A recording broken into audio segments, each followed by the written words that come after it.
Esta pregunta es importante en el MIR porque ya nos han preguntado varias veces que hagamos un diagnóstico diferencial entre los distintos tipos de shock. Esta pregunta nos lo han hecho directamente para que nos digan determinados parámetros hemodinámicos, pues alto o bajo o así, o bien que nos estén dando una cifra y debamos conocer los parámetros normales en cuanto a cifra de ese dato en concreto. Lo que es muy importante es que conozcamos los tres tipos fundamentales de shock que existen.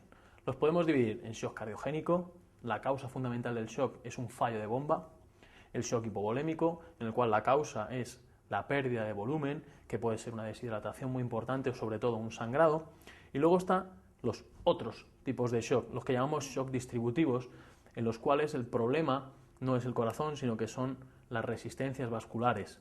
Aquí lo que sucede, el paradigma de esto es la anafilaxia o bien la sepsis, pero también otras patologías como puede ser la insuficiencia hepática, el hipertiroidismo o cualquier otro tipo de patología. Si nos fijamos en el shock cardiogénico, el problema fundamental es el corazón, con lo cual la primera consecuencia y la causa de todo es un gasto cardíaco bajo. El corazón no contrae, no manda sangre. ¿Qué ocurre? Baja la tensión. ¿Cómo se intenta compensar esto? Pues el principal mecanismo que surge inmediatamente es la descarga de catecolaminas, que lo que hacen es un efecto vasoconstrictor. Por lo tanto, las resistencias vasculares sistémicas van a aumentar para intentar aumentar la presión arterial.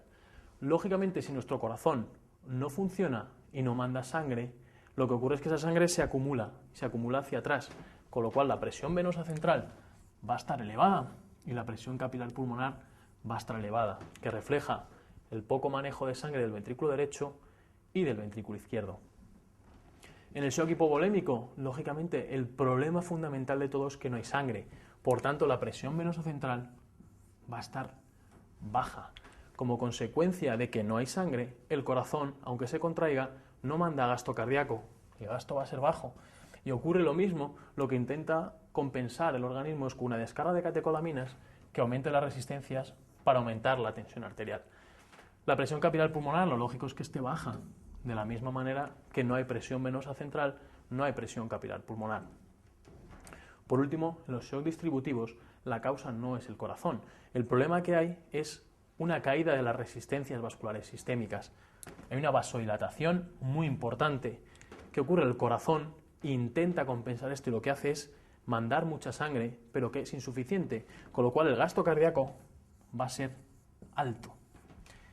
¿Y qué ocurre? Que la presión venosa central y la presión capilar pulmonar aquí nos van a dar igual. Las cifras que nos den van a depender lógicamente de la velocidad con la que circule la sangre. Entonces, si nos fijamos, cuando nos den un caso clínico en el cual nos hablen de un shock, si nos fijamos inicialmente en el gasto cardíaco, lo tenemos muy fácil porque la única que tiene un gasto alto y también unas resistencias bajas es el shock distributivo. Si nos encontramos con un gasto bajo, nos debemos fijar en la presión venosa, ya que el hipovolémico va a tener la presión venosa baja. Debéis recordar los parámetros normales de estos datos hemodinámicos. Acordaos que el gasto cardíaco suele estar en torno a 5 litros por minuto.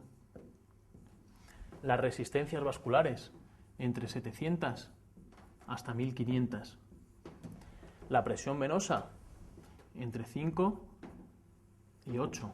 Y la presión capilar pulmonar, lo lógico es que esté entre 12 o 14.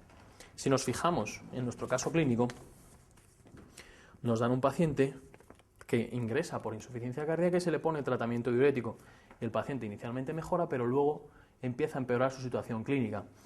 Y nos dicen que le implantan un catéter de Swan-Ganz para medir estos parámetros hemodinámicos. Y fijaos, nos dan índice cardíaco de 1,9 litros por minuto por metro cuadrado de superficie corporal. Acordaos que el gasto cardíaco no está referido a la superficie corporal y no es lo mismo 5 litros por minuto si yo mido 3 metros que 5 litros por minuto si mido 1 metro.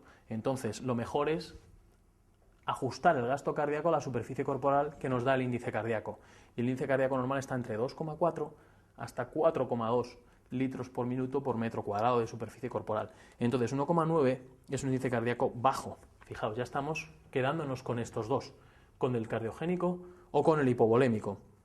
Los siguientes datos, presión venosa central 1, fijaos, entre 5 y 8 la presión venosa está baja, con lo cual el paciente está en una situación hipovolémica. Lo que ha sucedido es que con el tratamiento diurético hemos depleccionado a nuestro paciente y por eso ha empeorado su situación. Ahora no tiene gasto cardíaco porque no tiene volemia. Y fijaos, los síntomas que nos cuentan son síntomas típicos de bajo gasto cardíaco, debilidad muscular, más cansancio y marcada astenia. Nuestro paciente lo que requiere es que le retiremos los diuréticos y que ahora le rehidratemos.